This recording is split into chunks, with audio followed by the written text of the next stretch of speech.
ஆமேன். அல்லேலூயா. உங்கள் யாவருக்கும் என்னுடைய அன்பின் வாழ்த்துக்கள். பாருங்க,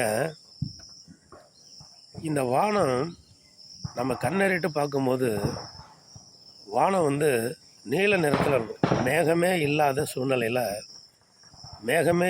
சூழ்நிலையில் வானம் திறந்திருக்கும்.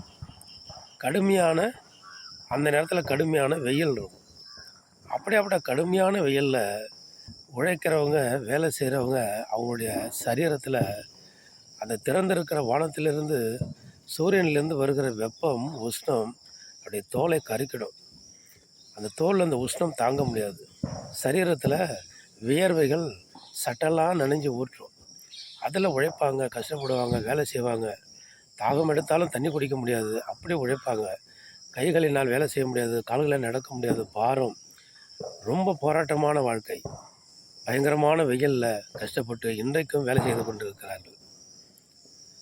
ஏன் இதெல்லாம் செய்கிறாங்கன்னா, குடும்பத்தில் பிள்ளைகளுக்காக, குடும்பத்திற்காக, மனைவிக்காக, இப்படி தேவைகளுக்காக.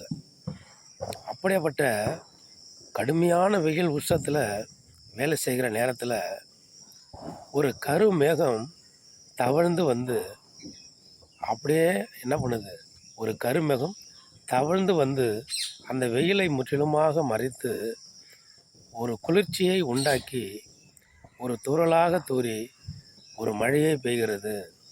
அந்த மழை பெய்து குளிர்ச்சியாக்கி நனைத்து அந்த மழையின் மூலம் ஒரு சில நாட்களுக்கு பிறகு பச்சை புல்லுகளை முளைப்பிக்கிறது. அது பசுமையாக தோன்றுகிறது. பாருங்கள், சங்கீதம் 147 8வது வசனம் என்ன சொல்லுதுன்னா, அவர் என்ன பண்ணுறாரு, வானத்தை மேகங்களால் மூடி பூமிக்கு மழையை வருஷிக்கிறார், மலைகளில் புல்லுகளை முளைப்பிக்கிறார். பாருங்கள், இந்த வானத்திலேருந்து வெயில் அடிக்கிறது பாருங்கள், அதுதான் நம்மளுக்கு குடும்பம். ஒரு வறட்சி நம்ம குடும்பத்தில் ஏற்பட்டிருக்கிற ஒரு பயங்கரமான கஷ்டமான சூழ்நிலை தான் இந்த வறட்சி. அந்த மேகத்தை ஆண்டவர் கொண்டு வரார் பாருங்க, அது நம்ம வாழ்க்கையில் ஏற்படுகிற ஆண்டவருடைய கிருபையினால் கிடைக்க போகிற ஆசீர்வாதம். அந்த மழை பெய்த பிறகு அந்த குளிர்ச்சி உண்டாகி புல்லு முளைக்குது பாருங்கள், அதுதான் கர்த்தர் கொடுத்த ஆசீர்வாதம்.